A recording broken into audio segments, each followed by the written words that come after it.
Thanks, John. Hi, everyone. Good evening. Thank you for being here. We really appreciate it. Good, that thing went away.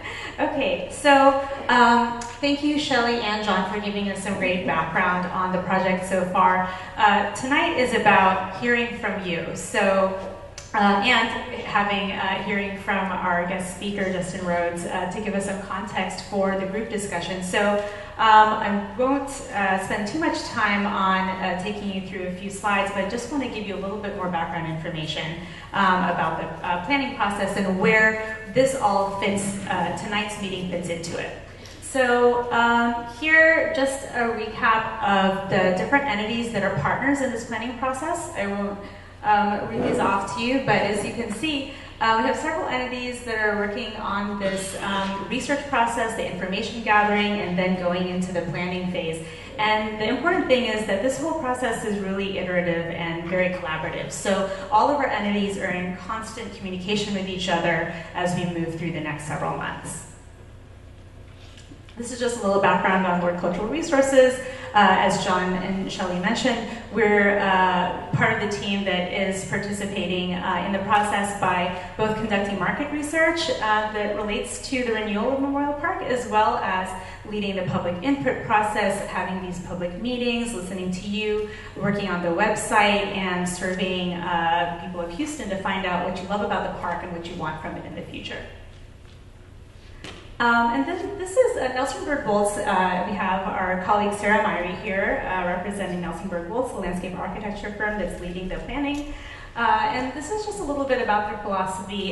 John referred to the first point here that it's about listening first. Listening to the land, listening to the site, listening to also what the public wants is really important to them.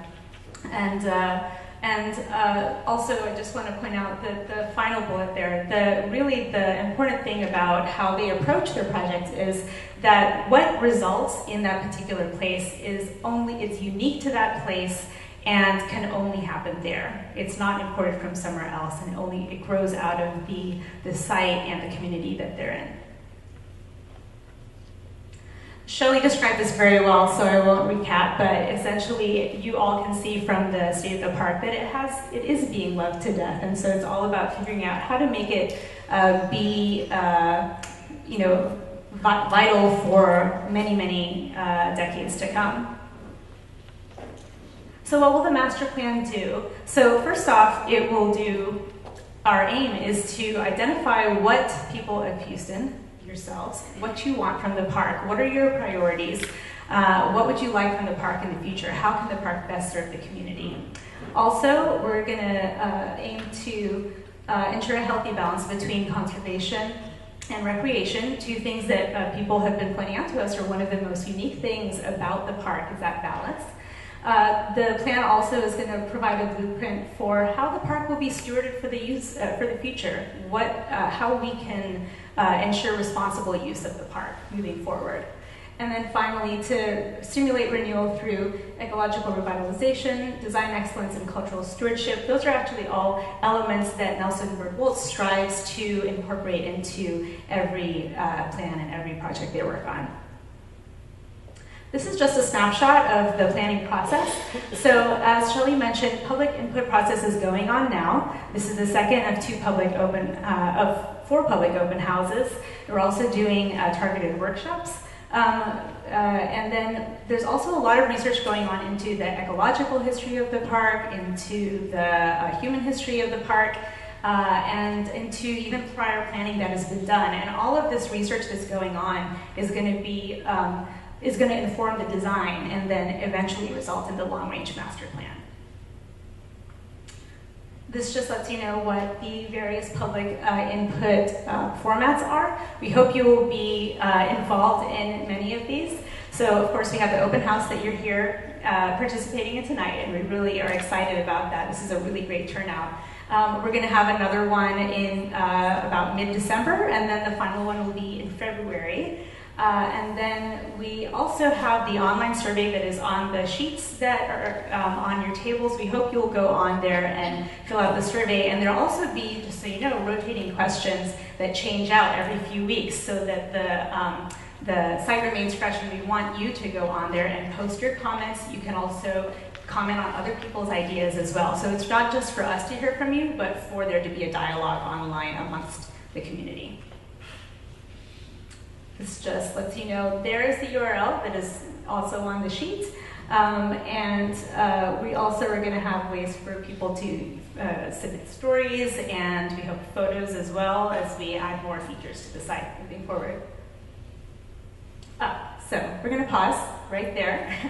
And actually, now I'm going to get into the program of the evening. So as Shelley mentioned, that there are these different open houses are getting into different topics that pertain to the renewal of Memorial Park. So for example, tonight's topic is the face of Memorial Park tomorrow. And so what we want to do tonight is examine how Houston is changing. It's one of the most rapidly changing cities in the United States. And we want to think about how does that relate to parks usage? How does that specifically relate to Memorial Park? So what we're going to start with briefly is we want to introduce kind of some of these topics with a brief video clip, which is from the Kinder Institute. And if you're not familiar with the Kinder Institute, it's based at Rice, and they have completed a 20-year longitudinal study of Houston demographics, and that was just released last fall, I believe. Is that correct?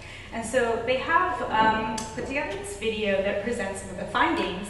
And so I'm just going to briefly play a clip for you that will get into our evening's program. And just so you know, this clip is about 5 minutes long, and then after that, my colleague Joy Bailey Bryant is going to come up with our guest speaker, Justin Rhodes of Texas Parks and Wildlife, and they're going to have a brief conversation about how this information relates to parks and specifically to Memorial.